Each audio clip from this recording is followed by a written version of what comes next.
too, but.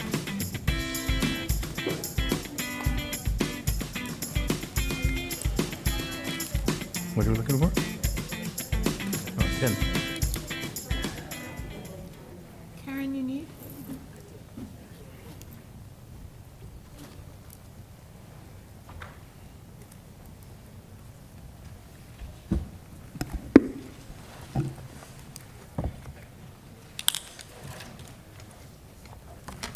Okay. So we're going to start with the video first, so he's going to count it down once they're ready to roll. Okay. What's the video? Sorry, what video? What video? I don't know. Oh, it's a video. Okay. He just gave us the. They can hear us. I have no idea. Thank you for coming. We are going to begin in just a moment with the video, I'm told. Oh, that was it? Oh, well, Short video is the future. Should we just do it? Yeah, go Let's do jump this. in. hello, thank you for coming. This conversation is about BIPOC newsrooms and collaboratives and power, economic and content and audiences. Thank you for coming. I am joined by three icons, and I want to have each of them just say hello to you and a little bit about the companies that they represent and what they do. If you, Sarah, would you begin? Hi, everyone. I'm Sarah Lomax. I'm the president and CEO of WURD Radio here in Philadelphia. We are celebrating our 20th anniversary this year, and we are one of 3 Black-owned talk radio stations remaining in the country, the only one in Pennsylvania.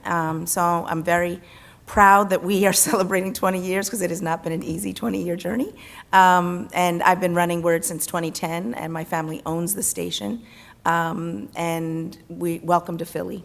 And I'm also the co-founder of URL Media. I'm the president and co-founder with Mitra. And we are really excited to share kind of our learnings, our experiences about building this BIPOC multi-platform network that shares content and revenues and amplifies each other's content to build greater sustainability. Hi, everybody, and thank you to the amazing Karen Rundlet for moderating us today, which is not an easy task. In the spirit of BIPOC coalition building, Karen has been the ultimate ally to URL Media, so I just wanted to give her a shout out at the top of the panel. I'll begin with my local news outlet. I run Epicenter NYC. We launched in the spring of 2020 in the middle of a pandemic that devastated the neighborhood of Jackson Heights, Queens, which if there was ever an emblem of BIPOC coalition building, it would probably be Jackson Heights. We're the most diverse neighborhood on the planet. And we're really reeling from the effects of COVID-19 on an immigrant neighborhood that didn't necessarily fit the standards of terms like quarantine and social distancing. And so we were born out of trying to serve and center our community. And in the process of launching Epicenter, it really dawned on me that being small really helps you serve your community very well. You become trusted pretty quickly, and you help one person and suddenly you hear from 6 more, or you might hear from that person again. But it's really hard to be discovered on Google or Facebook or Twitter. And so in the process of that frustrating experience, just to be honest, about discoverability of local news online. I was at CNN at the time. I was a senior vice president, and of course we did not have that discoverability issue at CNN. We basically run the internet, right? And so I kind of looked at what was working for a CNN and applied that to Epicenter. And so Sarah and I, a few months after Epicenter was born, formed another company called URL Media, as she just mentioned.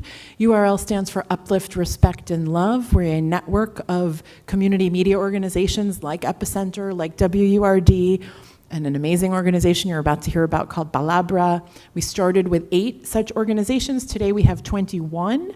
And really our entire ethos of why we launched is kind of the spirit of building BIPOC alliances, but not losing who we are and what each of these entities represent in their communities in order to be a part of a broader collective. And hi, thanks for this nice setup. My name is Ricardo Sandovalos. I'm actually at PBS. I'm the public editor at PBS, which is the new fancy name for the ombudsman. So I'm Complaint Central. If you have any problems with Elmo, give me a call. And you'd be surprised how many people have a problem with Elmo. But, you know, one of the things that happened right around the time when I was starting the job at PBS, I was also in discussions with some folks at NAHJ, the National Association of Hispanic Journalists, which at the time was experiencing a membership explosion.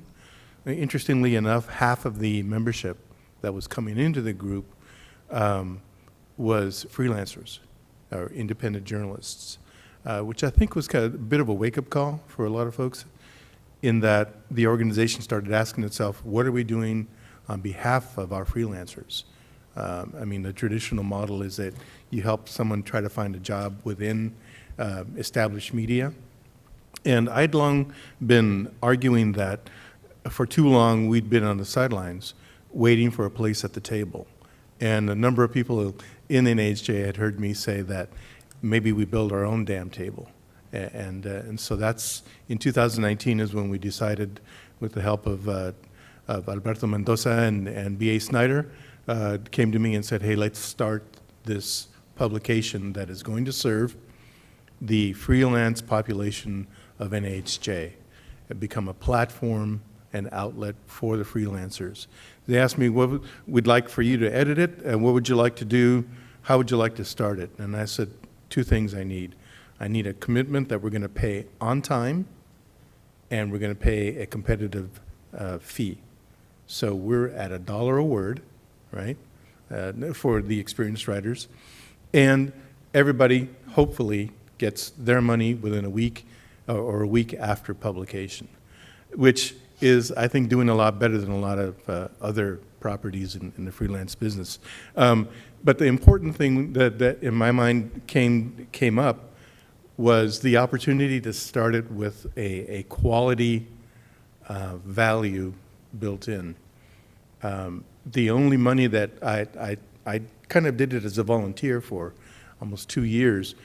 We put all of our money into paying the freelancers, but also into creating a network of experienced retired and semi-retired copy editors and editors who have become mentors, and then copy editors for the stories themselves, because if you get noticed for one thing, it should be the quality of your work, right?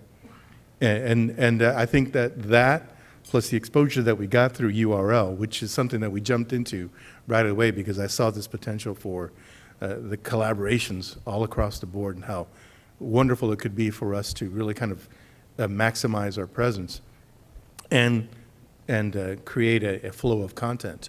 The cool thing is that all led to commercial agreements for Palabra, which is now syndicated by Advanced Local and Microsoft News in commercial agreements. So it's not like they're giving us a grant or anything else like that.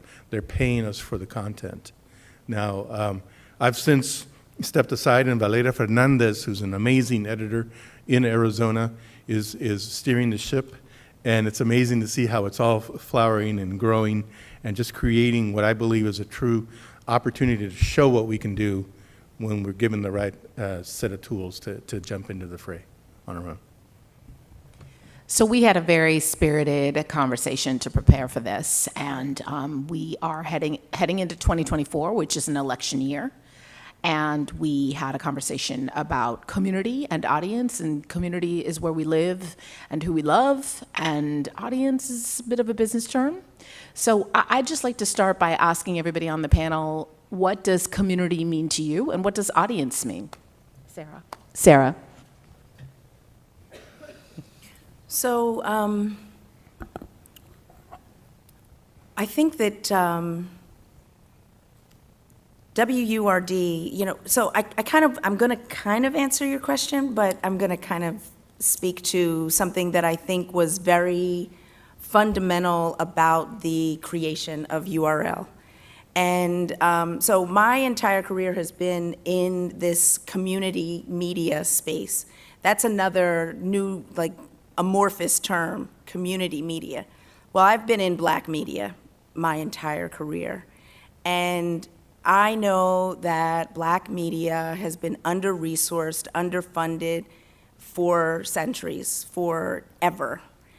And I try and share that perspective with younger journalists and media owners, because if you have been in the trenches pre-2020, you know that it was a fight for survival every day. 2020, after George Floyd was lynched and the racial justice protests emerged, and there was this outpouring of, oh, damn, systemic racism is real.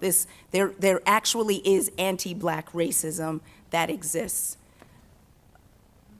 So we're going to do this outpouring, all, corporations and philanthropies, and so, after 2020, there was this upsurge, there was this outpouring of money and support. Now, we know that has started to dry up. The retrenchment was almost immediate.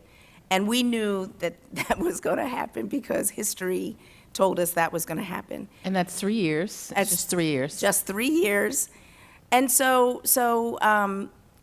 community is essential for hyper-local media organizations. And so when Mitra and I came together, we said that there are all these media organizations, Black media organizations, organizations in the Latino community, the Asian community, that have been doing incredible work for decades, but have been under-resourced and underfunded. And what could we do to create a community of Black and brown media organizations that have audience, that have great content, that have been doing the work?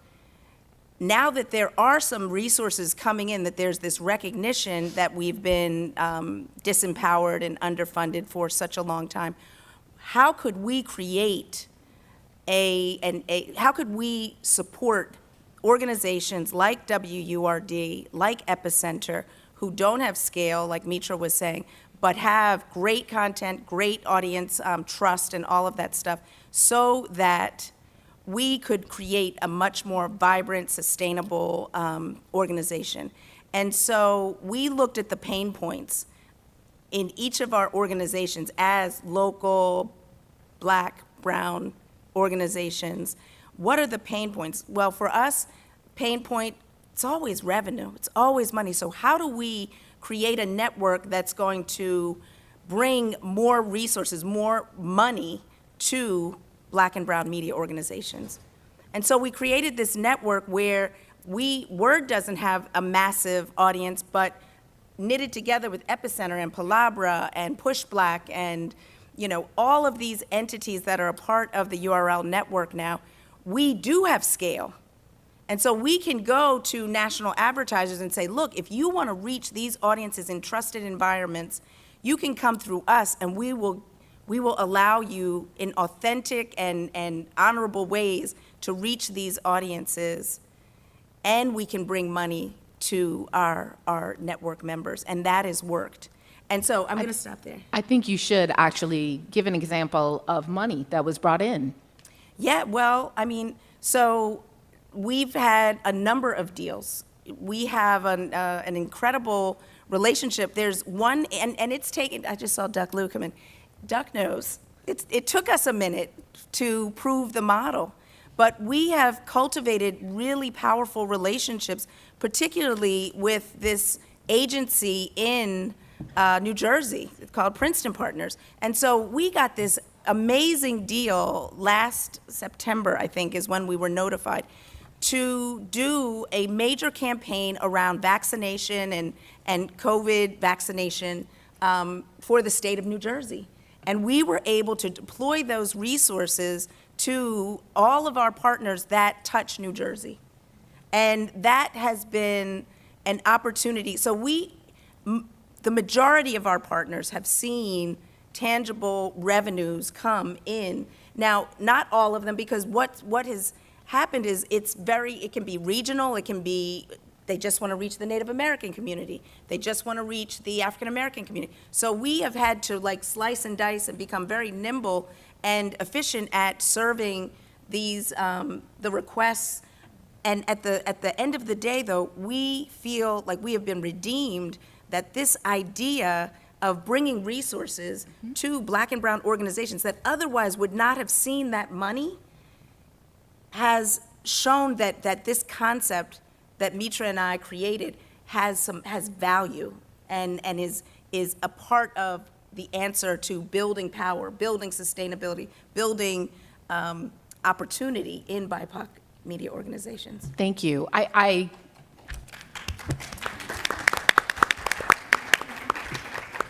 just invited my colleague Duck Lou up here. We are collaborating in real time. So he's now joined the panel. Hi, everyone. I want to say that Duck and I worked together. He was new to Knight Foundation when he started working with Sarah and Mitra, and didn't completely think it was going to work. And I think you should share how you've been a convert. That's an understatement. Oh boy, we're really getting into BIPOC coalition building, and I hope it stays that way at the end of this panel. Let's stress test this. Duck, I'd love to hear from you. Oh, thank you, Karen. I really appreciate it. I am really happy to be here. Thank you for this. I promise you, this is unprompted, unscripted. In my first initial conversations with Sarah and Mitra, after having not known them, I was deeply impressed with the level of insights that they had about the struggles that BIPOC publishers had when it came to monetizing, growing their audiences and reaching advertisers. But I admit, after conversations, I was skeptical. I was deeply skeptical about the approach, not because of the work that they had been doing, but from the empty promises that I felt that national advertisers were making when it came to serving and meeting some of those racial equity and equality goals that they had stated right when URL Media had started up.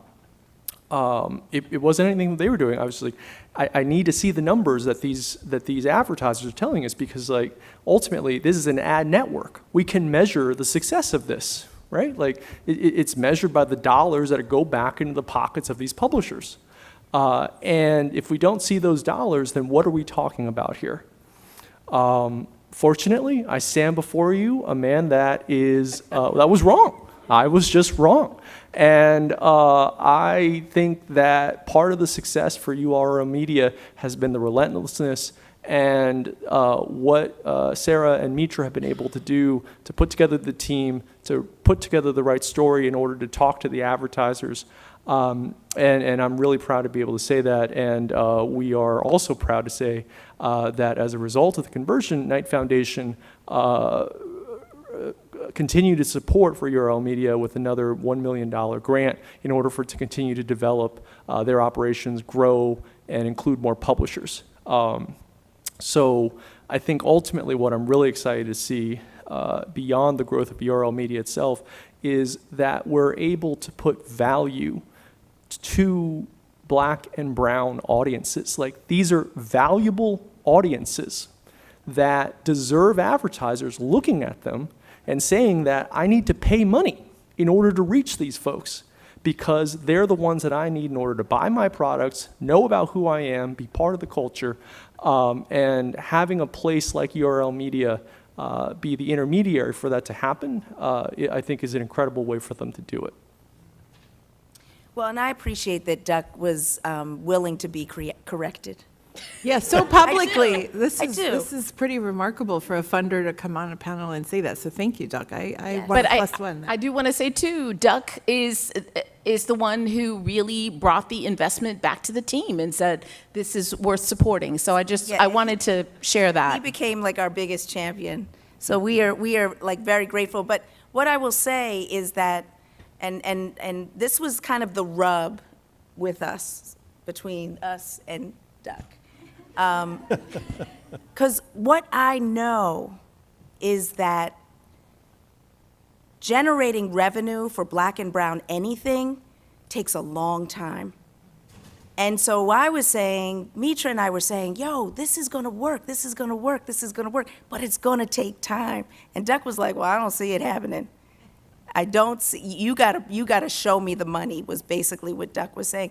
And fortunately, you know, and I didn't know what the timeline was going to be, but fortunately, we got this deal, and we were like, yo, look, it's manifesting. They pulled a Jerry Maguire on me, and they showed me the money. We showed him the money. But none of us knew, all I knew was from my experience, it takes a long time to educate and convince and show that your audiences are actually valuable, because this country is predicated on not valuing Black and brown audiences. So when you are serving Black and brown audiences, and that's your priority, there is an inherent bias against our value. And fortunately, Knight and, you know, these other advertisers, they are seeing that, yes, there is value, and you do deserve to be supported. Thank you. So we're really talking about an effective ad network. I really do want to talk about some of the content sharing. You know, a lot of us come to this work because we want to give voice, we want to have voice. So that's an important piece of what we're talking about today.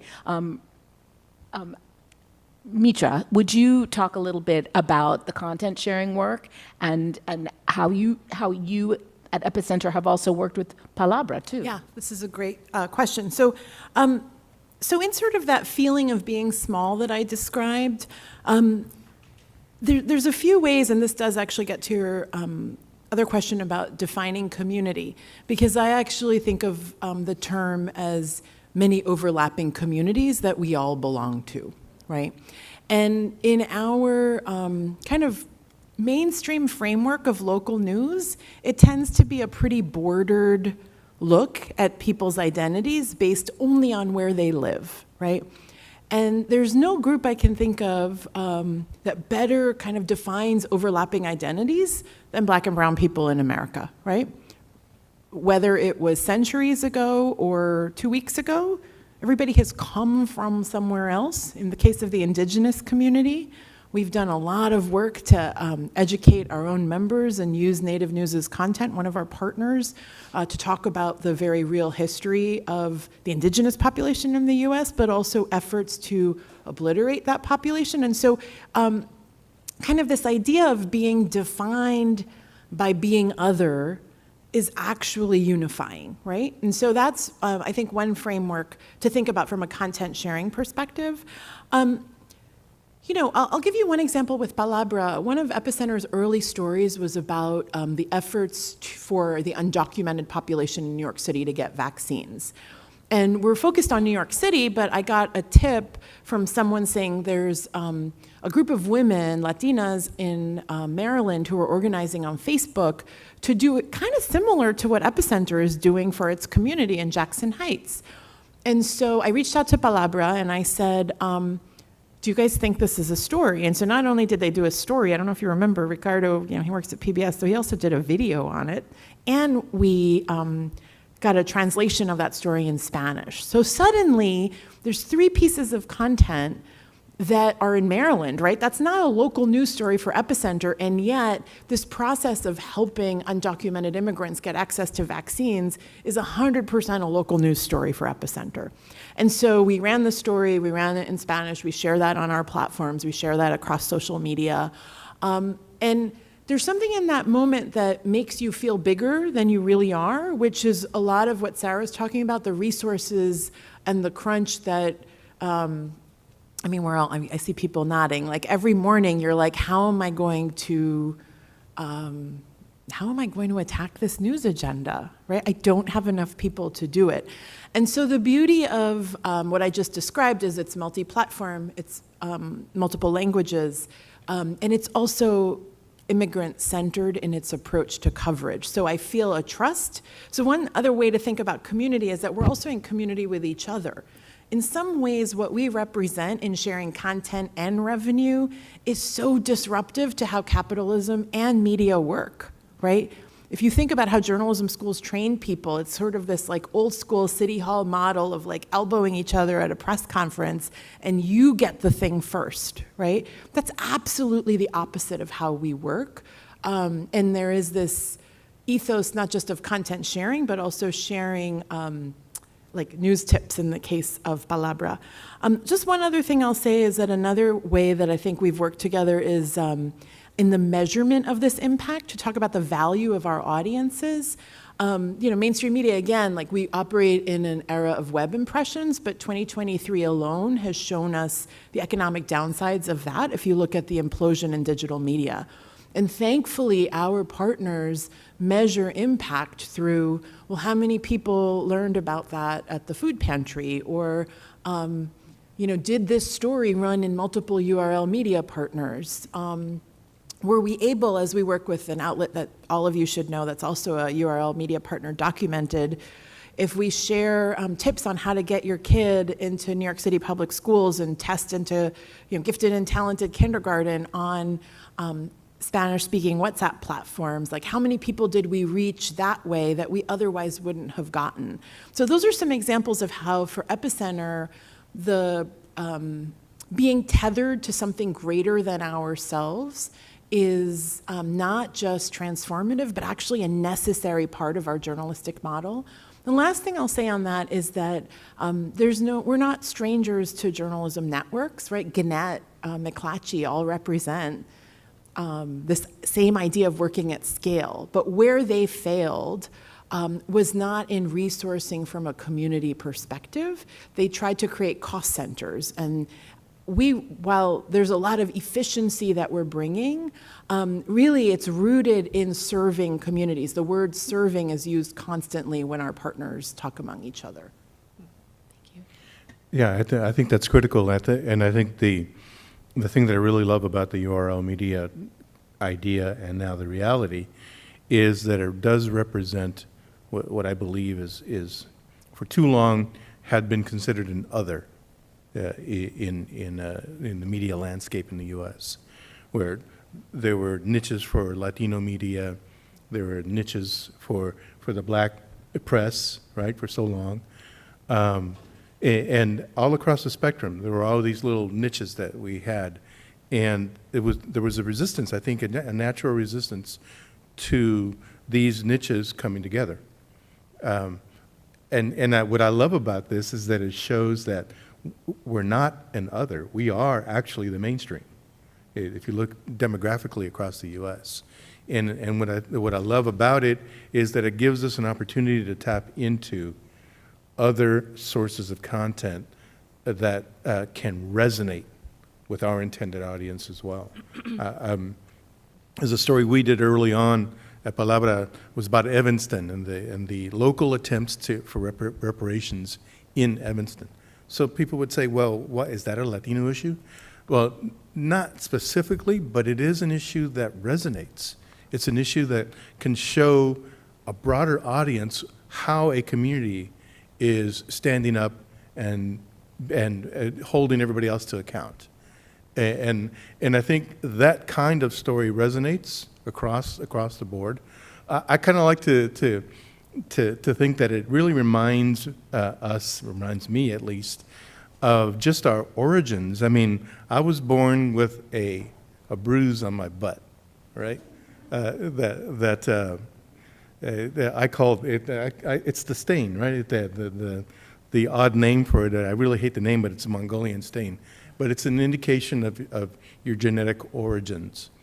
And Mexicans have it. Native Americans have it. My daughter had it. Yes, my daughter had it, has it still. So if you got that little thing on your pompies and on your butt, then you're part of the, but imagine across the country, how many communities share that stain. And I think then we can just conceptually take that to the next level and start thinking that we actually share a lot more than we realize. Just look at the Latino population in the U.S. 25% of Latinos in the U.S. self-identify as Afro-Latino. And how long has that group gone without a specific voice or a way to get out and up and out with their messaging? So the opportunity is tremendous. I think it's golden. Yeah. Ricardo, we talked about business, we've talked about content, we also talked about the tensions in our own communities, how journalism and reporting and giving voice can work to change those, to change our narratives about each other, to change our tensions about each other. And we were talking about Hispanics, Latinx, Latino, not a monolith. Yeah. Would you?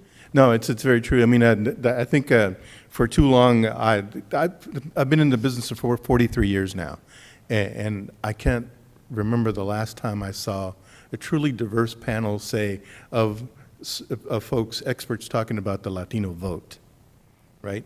It's usually dominated by, and please forgive, white Cubans, right? From Miami, who are always seen as, oh, how is this bloc going to vote? Without realizing that 60% of the Latino population in the U.S. is actually Mexican American in origin or in actuality. So it represents a diversity of the vote in the U.S. and that it's not a monolith. And I think that as we rise in media as organizations and tell these stories, we start realizing that we're actually, again, I come back to that point, we're actually America. We're actually the United States and its true diversity. And the more we do that, I think the greater our potential audiences are, because then we start resonating within these communities. Can I jump in? Because I think that, and this is something that Mitra and I and the URL team, we talk about all the time, is that, while there is this incredible opportunity and there's this power in coalition building across Black and brown communities, we also have to look honestly at the kind of racial rifts that are, that exist and have existed. We saw it with the affirmative action decision, and the plaintiffs were Asian American in that thing. And that's a very strategic, deliberate plan to get somebody who's not necessarily white to come at and attack opportunities that have traditionally really empowered Black people and other people of color. And so I think that for us at URL to be honest about this coalition building, we also have to create space for talking honestly about anti-Black racism in Asian communities, in Latino communities, in other communities. And we have to talk honestly about what that means and how that impedes our ability to work across cultures. And that too, I think, is a tremendous opportunity to cross-pollinate and to share resources and information across our media outlets so that we can begin to have those conversations in authentic, honest, humane ways, because without it, BIPOC is a great acronym, but, let's be real, there is still a lot of anti-Black racism that runs through all of these communities. I think just for one note, because you mentioned 2024, Karen, I think for those of you who are kind of looking at what this coalition building could look like in the middle of a really contentious election year, while we coalition build, I just encourage all of us to also think about the work we have to do within our own communities. And that plays out journalistically because the language that we're using or the formats that we're using of stories probably matters more than ever. And so I'll give you an example. Of course, New York City, you've all seen, has been over and over in the news for the influx of migrants. This is something that, within our own communities is creating a lot of rifts, as both Ricardo and Sarah have alluded to. And so from a coverage perspective, we sort of go back to the journalism school of, on the one hand, on the other hand, right?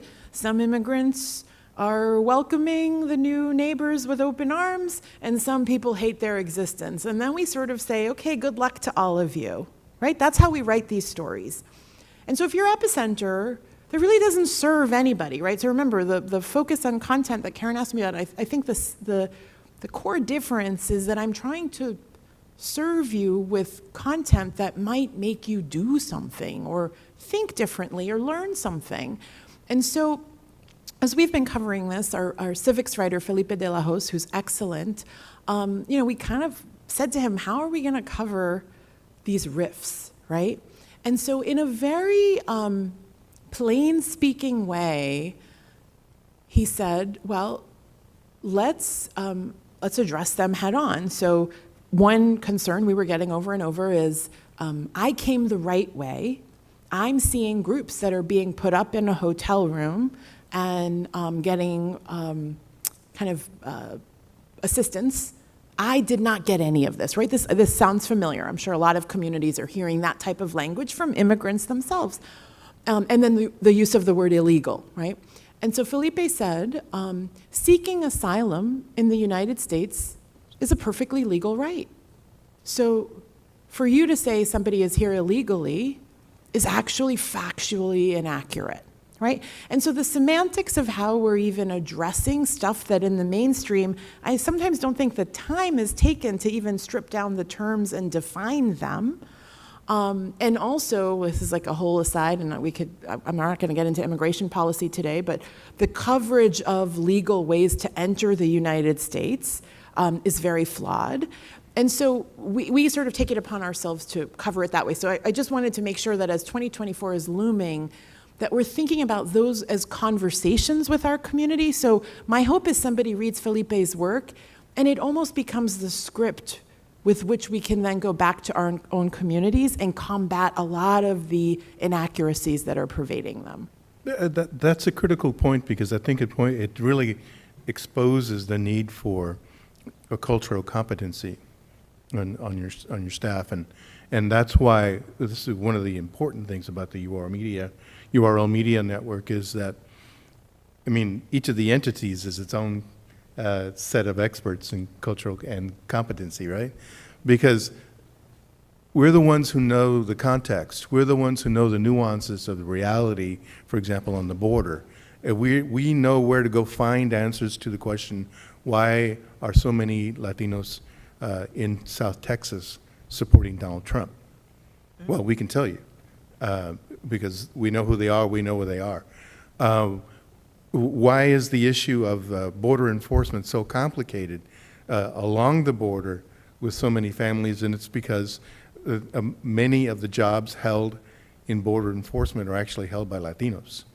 And they're working in positions where they have to enforce a border against their own people, sometimes from their own communities back in their native countries. So it's these nuances that are often overlooked in what we loosely define as this mainstream media, but I think it's the reality that hopefully we can bring out more through the network. We do want to open it up for questions. There is a microphone right here if anyone wants to join. Are you joining us? We would, yes, the microphone's right here. Doug's taking questions. stuck. I won't ask. The lights feel like they're brighter here, aren't they? Yeah. They are. I'm approaching this as just total fangirl. So I really appreciate you all, and I've had the amazing fortune of working with many of the URL partners and Come up to the microphone. And so you we should can- tell everyone who you are and what you do, which is pretty amazing, too. Well, I'm Anjali Shah. I'm the CEO and editor-in-chief of Charlottesville Tomorrow, and Charlottesville I'm a Tomorrow. Palabra contributor as well. Our partnership with Palabra allowed us to cover immigration detention in Central Virginia. And my question, I'm looking for wisdom here. We're in a small community. Even the term BIPOC media is hard. We have amazing black press that we work with very closely, and also a lot of the readership is white. A lot of it, right? And we're a small community, right? So it's really hard to break it up, right? And say you're a particular kind of BIPOC media. We have to have multiracial coalition building. So I'm wondering how you approach that. Like, how do you think about that question of what makes BIPOC media? And sort of as an add-on to that, what about multiracial? What about, like, we have our fastest growing racial population in a lot of ways is multiracial. So I'd love your wisdom.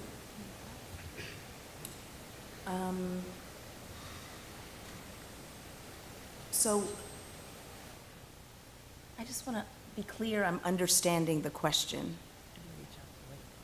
How do you reach out to white people? If you have Is that the question? That wasn't what I heard. No, my question is, we're a pretty rural community in Central Virginia.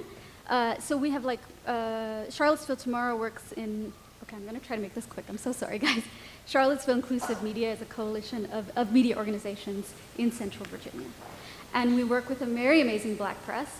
And the black press in our area, also a lot of their audience is white. So they actually are not just serving black community. They're serving people who are hungry for connection in a very segregated society. So I guess my question is, how do you define BIPOC media? What makes BIPOC media in situations that are very multiracial? So, Is your mantra. well, yeah, you know what I'm going to go?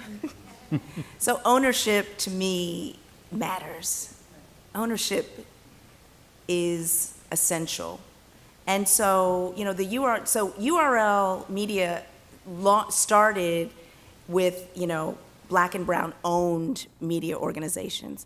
And we quickly had to evolve from that because nonprofit media organizations are not necessarily owned by, a black and brown person. But so it's owned or led now. But, but to me, I really feel like ownership gets to the heart of your ability to set an agenda, to prioritize who and what you're going to do, what your values are, and it speaks to how you empower your staff, your community, all of those things. Because, and URL was founded as a for-profit entity. And we did that very intentionally because we believe that the racial wealth gap that persists, I was looking at the stats, I don't remember, I think for a black family, their wealth is like $24,000 annually. For a white family, it's like $125,000. And that's something that is not budging, that gap. And so we wanted to create URL as a response, or as a part of a response to this racial wealth gap. And having the organization as a for-profit entity, there's a possibility for creating more opportunity, wealth creation, all of that stuff. I don't know if I'm answering your question, but I know that BIPOC is kind of problematic in the black community. Yeah. I think it's problematic in a lot of communities, even the white community, because A, they might not know what it means, or B, it sort of contributes to the narrative that I'm sure many of you have heard and we've written about as well. Like, if you're white, you're not going to be a part of this. You're not able to get a job. You won't get into college. So it continues the language of exclusion that white people are feeling, and guess what? They're acting against it right now, as we're seeing the not just resistance of DEI, but actively saying we will not fund efforts that support diversity. So I mean, I think one thing, I plus one on the ownership, just because when you're the media owner of an entity, you get to frame coverage in the lens, quite frankly, with how you see the world, right? And they used to say, like, news is what happens to the publisher's wife. And for so much of my career, I was like, I am the publisher and I'm the wife, right? And so I think, like, that lens is yours. And when you own it, it's really real. I think just some language, and I'm happy to follow up with you on this, or if anyone is interested. I think some of the language Epicenter uses, for example, when we have events. Our events are intentionally inclusive. Even if they're members-only events, we will turn to community organizations and say, here's 5 free tickets, because we know that that will diversify who's in the room. And the reason people are members of our organization is because they want a diverse, inclusive experience, right? That's who we're serving. And so I really don't have interest in serving people who don't want to be a part of those efforts. And so I think a lot of us, like, and I'm sure you all feel this way at conferences, we spend so much time focusing on the people who hate us, right? And I'm trying to reach people who I think really deserve to be at the table or to be served or need information in ways that they're not being reached otherwise. So I'm happy to share some of that language of inclusion around events, because it's been transformative. People now, like, will send us emails saying, like, we just did a tour of TWA, the new hotel, which is like a mid-century modern hotel. And we got an email saying, hey, we saw the language. My father used to be a baggage handler at the TWA terminal. Can he come on the tour for free? And we were like, oh my God, that just made such a better tour, right? So of course we let him come on. So things like that, I think. And then last thing I'll do is, I'll just mention, is that there are communities. So one that comes to mind is, as we were working on our vaccine efforts, the folks who had time and digital capacity to volunteer was a largely white group. And so coming out of having served a largely immigrant population, the diverse neighborhood of Queens, and I get on a Zoom call and suddenly there's like 200 white women from New York City. Well, guess what? I'm going to address that. That's not who we are. And so if they're, like, we have to be upfront about that. And actually it led to a lot of thoughtful discussions on how do we serve people and not have whiteness be saving people, right? And so I think that's fine to call that out. Right, and just a quick add that NAHJ, the National Association of Hispanic Journalists, is not a monolith. I have white friends, very experienced journalists, who want to participate, who want to help, and the requirement is you be a member of NAHJ. And they said, well, I'm not Latino. But, you know, you can be an associate member of NAHJ. And the Palabras rank and file, as it were, the roster of contributors is this rainbow picture on the contributors page. You can see everybody there, right? And when we've had contributions, we've done collaborations with NABJ, we've done AAJA. We've had some really wonderful stories about the strife that's affecting Asian Latinos in the U.S. So it's just a matter of looking at the actual spectrum of people within the organization. So we can't overlook anybody, really. The key is the resonance of the story and the quality of the product, I think. Thank you. I want to give Duck a chance to. I just want to add, I really appreciate the perspectives of other publishers here, and I'm going to speak from my perspective when I was the publisher of the Washington City paper for about 3 years in D.C., and I think there's a real clarity that we have to have as leaders of newsrooms around the outcomes that we want to seek in our communities, right? I think at City Paper, one of the initiatives that we led was one where we focused on black moms who have a maternal mortality rate in Washington, D.C., not just in D.C., but in D.C. where we were serving, that is 5 times higher than white moms. And there was a very simple outcome that we wanted to get there, is that we wanted fewer black moms to die. That was it. That is the outcome that we wanted to have for the community. And what we did, we built an initiative around that. We got Black moms involved, built focus groups, did the audience listening, did reporting, followed up with it, talked to the hospitals, talked to the policymakers, built that coalition, because we knew we had one metric that we wanted to go for. And so I think having a clear sense of what the outcomes are that we want for our communities is incredibly important to give clarity to the newsroom. And we can call that a BIPOC outcome, but it's just a BIPOC. It's just something that, why wouldn't you want that if you're living in this area? And I'm the sustainability guy at night. I for some reason, I have it in my title. And I think that just to link outcomes in communities with financial outcomes for newsrooms, right?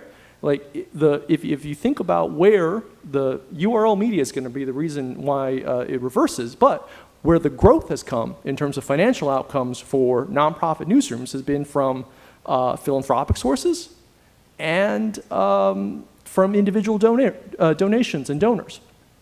What do those people care about? They don't care about audience reach, which is what the advertisers that URL media is approaching for. They don't care about that. They care about, are you helping me achieve outcomes that I want to make my community a better place to live? And the way to do that is say, like, you know, we had these things in mind. We wanted to achieve these things. We did that. Do you want more of that? Do you want fewer Black moms dying? Because here's how we helped contribute to that goal. It's measured by this, and here's how we did it. And I think that was a very, and that's how you end up linking community outcomes with financial outcomes for newsrooms. I wanted to mention too, there are two stories. There is a reporter who was working in, I believe it was San Juan County, Utah, probably paid about $60,000 a year.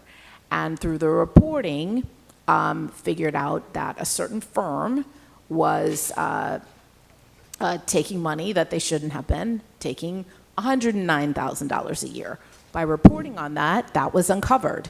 $60,000 to get back $109,000 in taxpayer dollars. You know, there are lots of arguments to be made for the financial value of journalism to a healthy community. The other thing I wanted to say really quickly was, you mentioned the Black press is also read by white audiences who want connection. Is connection what the business model is? Is that the outcome? That's a great outcome. Lots of media is about fear. So those were your words. You know, there may be something deeper to pull from that. Let's hope not all the questions get this much answers. And I just want to add one other concrete thing that we do at URL that I think could be valuable for what you're trying to get to.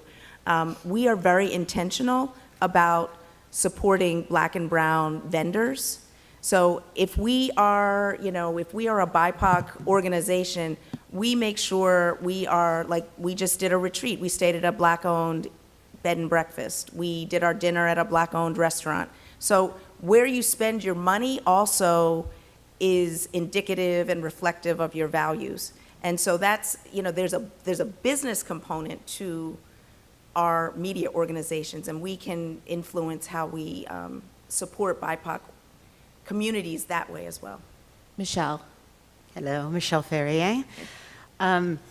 This issue of BIPOC media and how we define ourselves and lumping people of color into this group and making othering of this group makes things very challenging, because in fact then by labeling ourselves in that way, we see the kinds of activity happening, whether it's in the VC world or on organizations that are pulling together coalitions to do this work at the local level.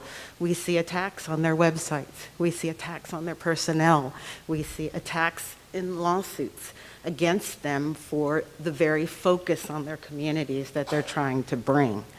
And so what do we need to do in the philanthropic areas to make sure that we're supporting them for the long haul, to be able to do the work, knowing that the complexities of their work is far greater than the mainstream media that's serving those communities?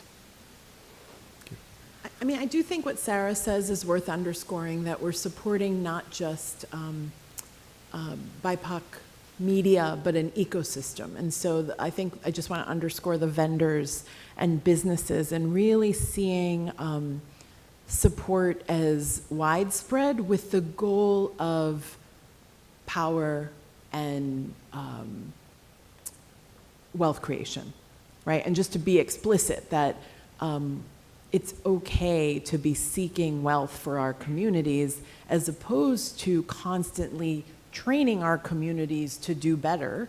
Because if there's any lesson of the last few years, it's really not that there was anything wrong with us, right? It's not that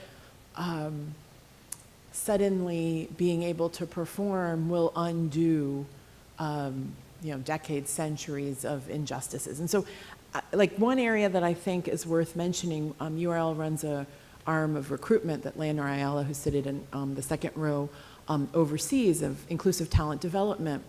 And a lot of talent and training programs looks at people of color with deficit. Like something's wrong with you, we gotta fix you, you gotta sit up straighter in a meeting, you need to get rid of your affect, your accent, you must speak with a diction that's kind of, like Midwestern plain or what, all the things that they teach you. We don't do that. We operate from a place of affirmation. And so while we're labeling our community, some of it is just an acknowledgement of whether we like it or not, we will be labeled by mainstream America. Another piece of it is being very proud of that, right? And being very affirming in that. And the last thing I'll say, and I think Karen alluded to this with the economics of our network, but it's also the demographics, right? 80% of the global population is Black or brown. And so the numbers are on our side to not just be the other, but actually the majority of the world. So I think that's another approach. I don't know, Ricardo, if I know you have thoughts on this too. I think it's critical and it's an important point. And I think there's a thing that I've seen in my, again, 40 years. It just kind of shows how old I am. But this transformation I've seen in our business is that, for example, the accents in broadcast. When I was younger, it was always seen as problematic if you had a heavily Latino accent on air. We actually had a couple of stories in Palabra talked about to people who experienced this in their careers and how they turned it around, and actually that's become a strength for them, right? I spent a few years at NPR, and the people who said this would always follow up by saying, "No, I'm just joking," but they were always pointing out how beautiful the guest was going to be because they had a great British accent, which by implication was that all other accents. And I actually did hear a complaint about one guest that I had brought on to the morning edition show who had a Latino accent, and he was from El Salvador. But he went to Stanford, and he was educated. He was a really smart individual, but the accent was something that, put people off. I've seen less and less of that now. Even at NPR, we're starting to see this ship turn, as battleship is finally turning. And there is this realization that we are not the other. And I come back to that point again. And I think that's so critical about the United States, is that we are not an other, right? We are the mainstream. And I think URL Media stands for that. And that's what's so cool about it. We are at 5 o'clock. I want to thank Ricardo, Mitra, and Sarah, and our guest star, Duck Liu. I want to thank Karen. This is the Karen Runlet. The Karen Runlet right here, guys. Thank you for coming, and please, if you have more questions about URL Media or Palabra or how to get involved in that, please come up. Thank you. Thank you.